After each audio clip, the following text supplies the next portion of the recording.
Yeah, it's bondsforthewin.com. BONDS for the win. You know, I wasn't going to do this, but I'd like to open this up to Q&A. That's how important this is.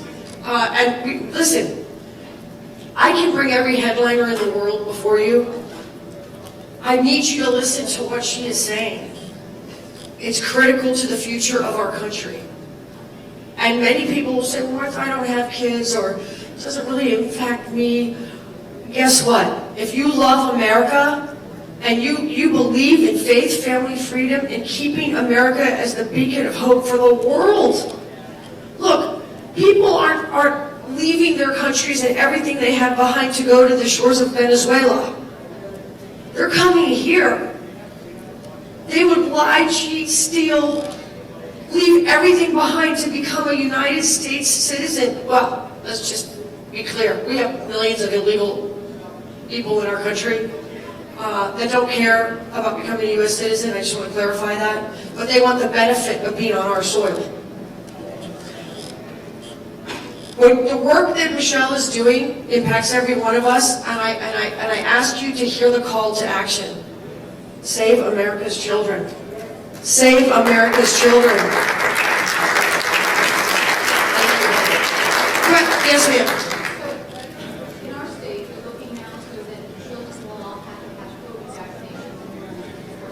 Obviously, this same platform or same app also has the ability to. That's why it was so motivating to the parents in Oregon and in Washington at the time, is because they were coming out of park starting to talk about forced vaccination, even just in the last school year. So if they do that in any way, shape, or form, yes, I highly recommend that you send a FOIA request, you get their information, their oath of office, their bond, and their liability policy, and you serve them with a letter of intent to file a claim against those policies. Because, again, the way this enemy works is they lie, cheat, manipulate, and they brainwash these elected officials into thinking they're doing the right thing under the guise of safety. But when you ask them to take a look at their actions and you ask them to be accountable, and liable, that's when they really start questioning it. That's when they really start turning even on each other.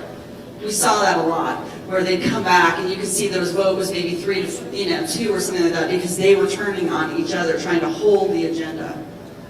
Absolutely.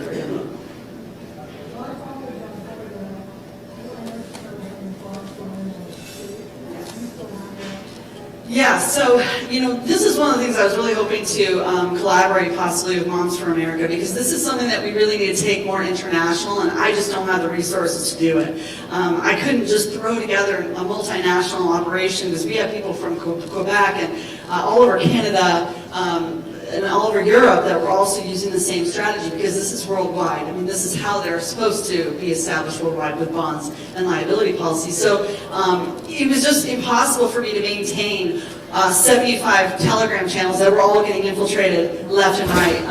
So I was literally spending $7,000 a month just trying to keep the spam out of all 71 channels. So at this point in time, I recommend that you guys start forming your own groups. But like I said, once I can coordinate with other larger organizations, maybe we can take that more national and be able to provide more support.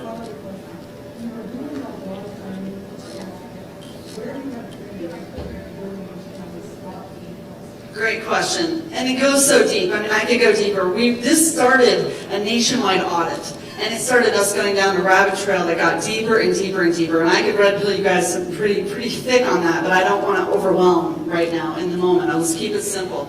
On the website, it's step 1, 2, and 3. I've got videos. We've got explanations on how to obtain the policies. A lot of times they don't want to share them. But you're right. As far as those chats, we could open those back up, because it's the documentation that you need to be able to share.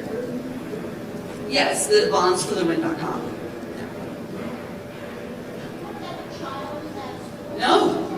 No, all you have to do is care.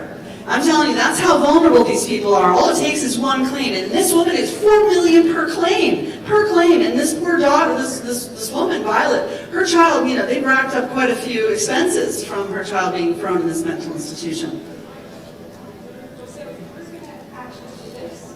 Does one person have to send, or do you have to have a One is enough, but it's a holy war. So when I went, I had 15 people behind me, and we had 15 people signing. So when I served them, it was a stack of paper like this thick. They had violated over 27 state and national and international laws. I mean, you're dropping it on them. You know what I mean? You're just like, boom, boom. They were kicking me out. As a matter of fact, my school board president, the school district president, he didn't even show up because I had Lee Dundas come and lead. She did it before me. She served him before me. Then I went, and then Ron Watkins went. So it was all three. It was like boom, boom, boom. So he didn't even show up. He came in later after we left because he was too scared to get served. So I ended up serving my president via a courier the next day. Yeah, they run. They don't want it. They know they're in trouble.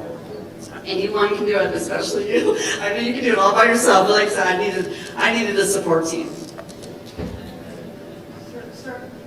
Could this same type of strategy be used for other officials? Like, I mean, President Biden is, violating his oath of office every day. Absolutely, and I served Ducey. That one went viral too. We asked him to clean up our borders. It didn't work out too well for us because, I don't know. I mean, I feel like this goes deep, but okay, so once we did the nationwide audit, this is what we ultimately found out, is that every single oath of office, these people they've signed an authority, or they've signed their word, their oath, their bond is their word. They've agreed to represent an all-caps corporation with an all-caps constitution. So technically, we don't really have any status, standing, or character when we go to serve someone like Governor Ducey because he works for a corporation. It's time to restore our republics. Now I could get into that, but I don't know how much time we have. They turned USA. Okay, so let me give you guys the elevator pitch here. So the 1,000-foot view, I should say. So back in 1871, we were in big trouble, and Lincoln was president. Well, he had just finished his presidency, but we were in big trouble. We were actually being invaded, similar type of invasion, by France and Great Britain, and they had created this KKK and this civil war. At that time, Lincoln saw the writing on the wall. We, at that time, had around 35 states that had each formed their own republic. So each state had its own constitution, its own trust indenture, wherein we, the people, were the beneficiaries, and the governor was the executor, and the trustees were the elected officials, those who are supposed to follow the rules of the original Constitution. Now, they knew that they had to protect against government overreach and domestic violence.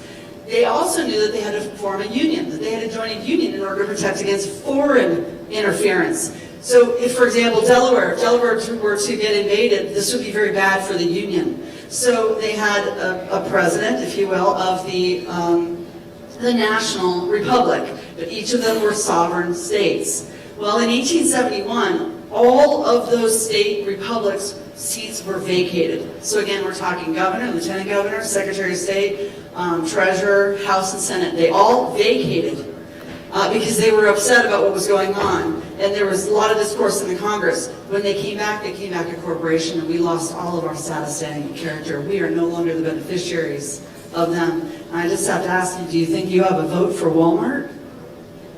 Do you think you can go tell McDonald's how they should run their operation? Every single code and ordinance that these guys make up, and these bills that they pass, it's all stuff made up. It's all made up. It's whatever they say. They're operating under maritime, and we're agreeing to it. We are agreeing to it, you guys. We've handed them our properties. We've signed over our deeds to them. We've signed over our children. When we signed our marriage certificate, we agreed to give the state all property of, including children. We're in big trouble. We are in big trouble. But here's the good news. Those original republics, they are still there. All we have to do is restore them.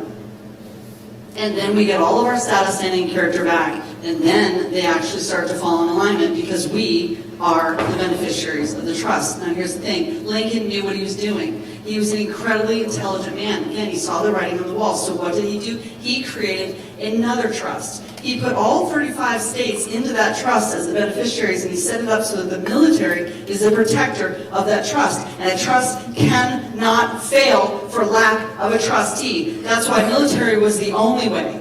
That's why they never thought she would lose in 2016, and that's why we're taking back this country. But they cannot pass back our 35 state republics until we restore them, and we restore them properly with the consent of the governed.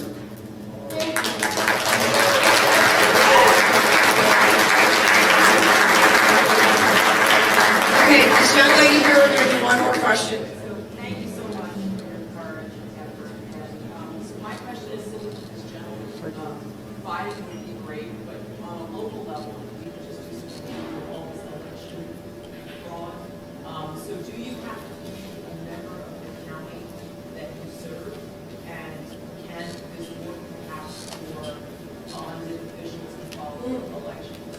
Yeah, we had a lot of people, especially in Nevada, serve their board of commissioners with a letter of intent to file a claim against liability policy if they didn't do hand counting. And many of them did switch to hand counting because they didn't want the liability of vote switching or any kind of fraud or anything like that. So it is possible to serve, especially the board of commissioners, because they oversee all the school districts in the area and all the voting and all that stuff. So does that answer your question? But must you be a resident? No, I don't think so. You don't. No, because they're liable one way or another. They're liable to the people that they serve. So they don't want to take on the liability.